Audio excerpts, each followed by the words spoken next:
पापा, आप अपनी इस घटिया सी चपरासी की यूनिफॉर्म से बोर नहीं होते हैं? हर रोज यही पहनकर जाते हैं। कंपनी के मालिक से कहते क्यों नहीं कि अब आपकी यूनिफॉर्म चेंज कर दें? बचपन से इस यूनिफॉर्म को देखता आ रहा हूँ, अब तो मुझे इससे नफरत होने लगी है। सुजॉय अपने पिता प्रवीण जी से कहता है। प्रवीण जी बोले, बेटा, जिस यूनिफॉर्म से आज तुम्हें नफरत हो रही है ना, भूलो मत कि इसी चपरासी की तनख्वाह से तुम पढ़ लिख रहे हो और आगे चलकर बड़े आदमी बनोगे। और वैसे भी काम तो काम होता है बेटा, फिर चाहे वो बड़ा हो या छोटा। और मैं ठहरा हालातों का मारा, बहुत कोशिश की थी कोई अच्छी नौकरी मिल जाए, पर जब नहीं मिली तो हार कर मुझे ये नौकरी करनी पड़ी। सोचो, अगर ये भी नहीं करता तो तुम क्या अंग्रेजी स्कूल में पढ़ रहे होते? सुजॉय बोला, बोल तो आप ऐसे रहे हैं जैसे मुझे अंबानी के स्कूल में पढ़ने के लिए भेजा हो। खैर छोड़िए, कुछ साल और नौकरी कर लीजिए, फिर जब मैं नौकरी करने लगूंगा तो छोड़ दीजिएगा इस घटिया सी चपरासी की नौकरी को। और हाँ, मेरी फीस जमा करने की आखिरी तारीख नजदीक आ रही है, तो जल्दी से मुझे पैसे दे दीजिएगा। इतना कहकर सुजॉय अपनी बाइक से कॉलेज चला गया। कुछ दिन बाद सुजॉय के कॉलेज की फीस जमा करने के लिए प्रवीण बाबू उसके कॉलेज गए। फीस जमा करके वो जैसे ही निकल रहे थे, अचानक से उनकी नजर सुजॉय पर गई। बेटे को देखकर वो खुश हो गए और वहां जाकर बोले, बेटा सुजॉय, कैसी चल रही है तुम्हारी पढ़ाई? सबके सामने सुजॉय ने जब अपने पिता को देखा तो मानो से सांप सूंघ गया हो। उसने सबके सामने ऐसे दर्शाया मानो वो उनको जानता ही ना हो, और बोला, कौन हो आप, और मैं पढ़ रहा हूं कि नहीं पढ़ रहा हूं, आपको क्या मतलब? चलो जाओ अपना काम करो। अजीब होते हैं गरीब लोग, अच्छे कपड़ों में किसी को देखा नहीं कि रिश्तेदारी बनाने चले आते हैं। चलो दोस्तों। इतना कहकर वो अपने दोस्तों को लेकर वहां से निकल गया। प्रवीण बाबू उदास होकर कॉलेज से जाने लगे। 2 मिनट बाद ही सुजॉय कॉलेज के गेट पर प्रवीण बाबू से मिला और बोला, पापा, किसने कहा था आपको मेरे कॉलेज आने के लिए? प्रवीण बाबू बोले, बेटा, मैं तो तुम्हारी फीस जमा करने के लिए आया था। सुजॉय बोला, किसने कहा था फीस जमा करने के लिए कॉलेज आने को? आप मुझे पैसे दे देते, पर नहीं, आपको तो मेरी बेइज्जती करवानी है। क्या यार पापा, आपको सबके सामने मुझे आवाज नहीं लगानी चाहिए थी। आपको पता है ना, मेरे सभी दोस्त कितने अमीर अमीर परिवार से संबंध रखते हैं, और ऐसे में जब उन्हें ये पता चलता कि मैं एक चपरासी का बेटा हूं तो उनकी नजरों में मेरी क्या इज्जत रह जाती। अब इससे पहले कि कोई और मुझे आपके साथ देख ले, आप घर जाइए। इतना कहकर सुजॉय इधर उधर देखते हुए चुपचाप अपनी क्लास में चला गया। प्रवीण बाबू जब घर आए तो उनकी पत्नी सुषमा जी बोली, क्या बात है, आप तो सुजॉय के कॉलेज गए थे, फिर आपका चेहरा क्यों उतरा हुआ है?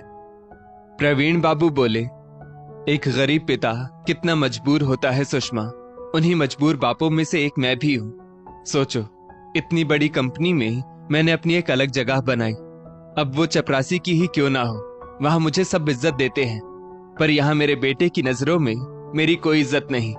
वो तो सबके सामने मुझे पिता तक नहीं कह पाता, क्योंकि इससे उसकी इज्जत घटती है। इतना कहते कहते प्रवीण बाबू फूट फूट कर रोने लगे और सारी घटना पत्नी के सामने रख दी। सुषमा जी बोली, आने दो उस नालायक को, पूछती हूं उससे, उसकी इतनी हिम्मत, क्या वो भूल गया किसी चपरासी की तनख्वाह से आज वो पढ़ लिख रहा है? आज अगर आप छोटी नौकरी कर रहे हैं तो किसके लिए? हम लोगों के लिए ही ना, वरना तो आप गांव में जाकर भी रह सकते थे। प्रवीण बाबू बोले, नहीं नहीं सुषमा, उससे कुछ मत कहना, कॉलेज में उसका आखिरी साल है, उसे पढ़ने दो, कुछ बन जाएगा। मेहनत करेगा और पसीना बहाएगा, तब उसे एहसास होगा कि उसके बाप ने इतना पसीना आखिर किसके लिए बहाया। वक्त बीतता गया, धीरे धीरे सुजॉय की पढ़ाई खत्म हुई और डिग्री उसके हाथ में आ गई। उस दिन प्रवीण बाबू की खुशी का ठिकाना नहीं था। उन्हें लग रहा था कि वो जो जीवन में नहीं बन पाए, आज उनका बेटा बन गया। तो वो बेटे को शाबाशी देते हुए बोले, सुषमा देखो, जो मैं अपने पिता के लिए नहीं कर पाया, आज मेरे बेटे ने कर दिया। देखना, एक दिन मेरा बेटा इतना बड़ा अफसर बनेगा कि मैं भी इसे सैल्यूट करूंगा। सुषमा जी हंसते हुए बोली, आपके सपने हमारे बेटे के लिए प्रोत्साहन है और वो जरूर आपकी उम्मीदों पर खरा उतरेगा। फिर सुजॉय अपने लिए नौकरी ढूंढने लगा। एक रोज शाम में जब प्रवीण बाबू काम से लौटे और जैसे ही वे हाथ पैर धोने और कपड़े बदलने जा रहे थे, तभी सुजॉय घर आया। उसके चेहरे पर जो खुशी और आंखों में जो चमक थी, उससे साफ साफ झलक रहा था कि वो कोई अच्छी खबर लेकर आया है। वो प्रवीण बाबू से बोला, पापा, मुझे टेक्नोपॉलिस कॉर्पोरेशन में नौकरी मिल गई है, तो अब आप ये घटिया सी चपरासी की नौकरी छोड़ दीजिए। अब हमें आपकी तनख्वाह की भी कोई जरूरत नहीं। मैं सारी जरूरतें देख लूंगा, और फिर भी पूरा नहीं हुआ तो आप लोग गांव चले जाइएगा। मैं यहां से पैसे भेज दिया करूंगा। तभी सुषमा जी बोली, ये कैसी बात कर रहे हो? तुम्हारे पापा की नौकरी तो हमारे लिए लक्ष्मी समान है।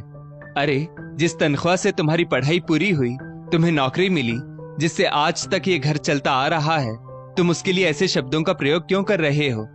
हाँ, ये खुशी की बात है कि तुम्हें अच्छी नौकरी मिल गई, तो हम सब तुम्हारे लिए बहुत खुश हैं। सुजॉय मुंह बनाता हुआ बोला, पर मां, मुझे पसंद नहीं। प्रवीण बाबू बोले, बेटा, मैं ठहरा एक मजदूर का बेटा। बड़ी मेहनत और संघर्षों के बीच मैंने अपने पिता के सपनों को साकार करने की कोशिश की थी, और उन्होंने भी मजदूरी करके जैसे तैसे मुझे पढ़ाया।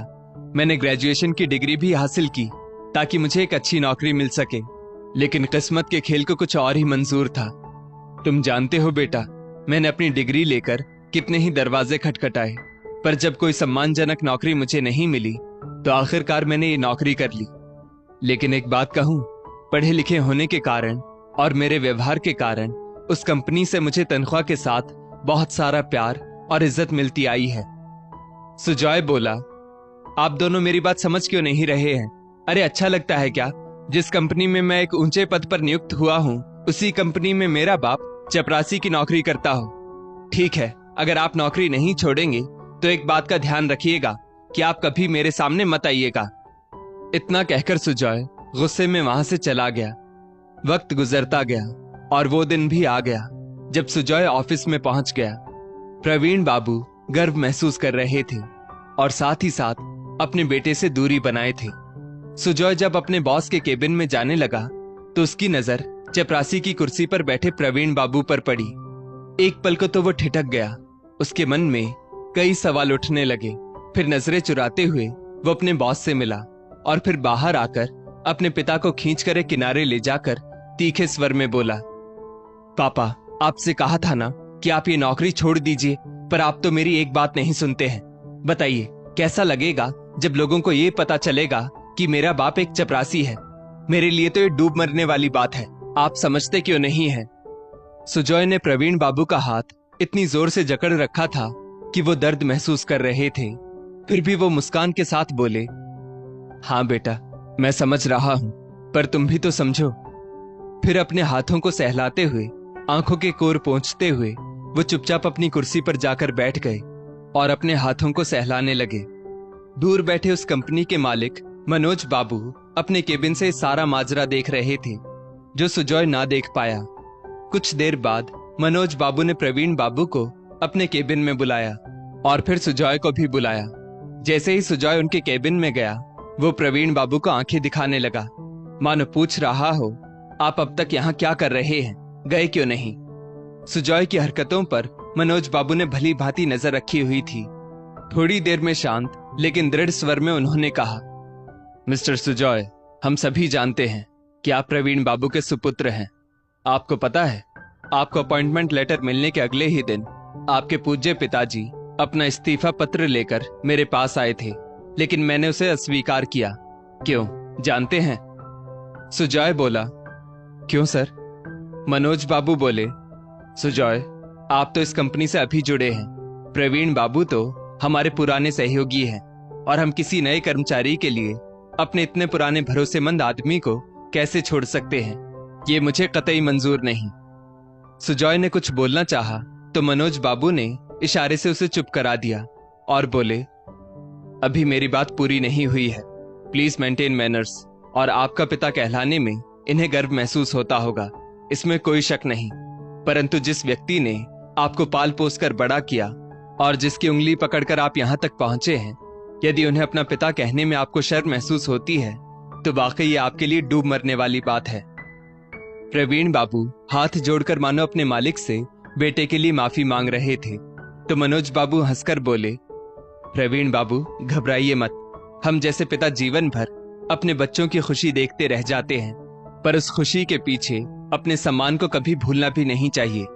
तो मिस्टर सुजॉय, जब आप उनके कंधों पर बैठकर स्कूल जाते थे और आपकी जरूरतों को पूरा करने के लिए स्वयं भूखे रहते थे, क्या तब भी आपको शर्मिंदगी महसूस होती थी? सुजॉय बोला, सॉरी सर, पर मैं अब पापा को आराम देना चाहता हूं। मनोज बाबू गुस्से में बोले, झूठ, आप इन्हें आराम नहीं देना चाहते, बल्कि अपनी झूठी शान को दिखाना चाहते हैं। और अब उनके यहाँ काम करने से आपकी नाक कट रही है तो ये आपकी समस्या है, इनकी नहीं। तो इनकी नौकरी तो बरकरार रहेगी ही। आप शौक से नौकरी छोड़कर जा सकते हैं। वैसे भी जो इंसान अपने पिता का सम्मान नहीं कर सकता, वो अपने सहकर्मियों का सम्मान कैसे करेगा? मेरी बात खत्म हुई, तो अब आप जा सकते हैं। इतना कहकर मनोज बाबू ने सुजॉय को बाहर का रास्ता दिखा दिया। सुजॉय की आंखों में शर्मिंदगी और पछतावे के बादल घिर गए। उसने हकलाते हुए कहा, sorry sir, I am extremely sorry. Manoj Babu ने उसकी बात काटते हुए कहा, मिस्टर सुजॉय, माफी मुझसे नहीं, अपने पिता से मांगो, क्योंकि आपने इनकी वर्दी को नहीं बल्कि अपने पिता के सम्मान को ठेस पहुंचाई है। और ये कभी मत भूलिएगा, किसी चपरासी की तनख्वाह से आज आप इस कंपनी के एक अच्छे पद के लिए नियुक्त किए गए हैं। सुजॉय ने तुरंत अपने पिता की ओर मुड़कर हाथ जोड़कर अपनी गलती के लिए उनसे माफी मांगी और आंखों ही आंखों में प्रवीण बाबू ने बेटे को माफ भी कर दिया। और सुजॉय के जाने के बाद वो हाथ जोड़कर मनोज बाबू से बोले, साहब, आपने मेरे भटके हुए बेटे को रास्ता दिखा दिया, इसके लिए बहुत बहुत धन्यवाद। मनोज बाबू बोले, प्रवीण बाबू, कभी मत भूलिएगा कि बेटे के पैर अगर आपके जूते में आ जाएं, तब भी वो आपका बाप नहीं बन सकता। अब आप भी जाइए और अपना काम कीजिए। पिता पुत्र के बीच एक अनकहा संबंध फिर से मजबूत हो उठा और समय रहते ही सुजॉय को अपनी गलती का एहसास हो गया, जिस बात से सुषमा जी भी बहुत खुश थी। अब वे दोनों ऑफिस के लिए एक साथ निकलते और एक साथ काम भी करते। वहीं प्रवीण बाबू सभी अफसरों के साथ सुजॉय को भी आदर पूर्वक सलाम सर कहकर अपनी ड्यूटी निभाते और सुजॉय गर्व से अपने साथियों को बताता कि वो जो उस वर्दी में वहां खड़े हैं वो मेरे पिता हैं। दूर खड़े प्रवीण बाबू ये सब देखते और मुस्कुराकर अपने बेटे को ढेरों आशीर्वाद देते। और मनोज बाबू अपने केबिन से जब ये बदलाव देखते तो सबसे कहते, इंसान चाहे जितना भी ऊंचाई पर पहुंच जाए, पर अपनी जमीन को कभी नहीं भूलना चाहिए, क्योंकि जो सीढ़ी नीचे से ऊपर जाती है, एक ना एक दिन वो ऊपर से नीचे भी आती है। ये बात अगर इंसान याद रखे तो कभी उसे ठोकर नहीं लगती। अंत भला तो सब भला। दोस्तों, इस स्टोरी को लेकर आपकी क्या राय है, नीचे कमेंट करके जरूर बताइएगा। और ऐसी ही और भी बेहतरीन वीडियोस के लिए हमारा पेज जरूर फॉलो करें। धन्यवाद।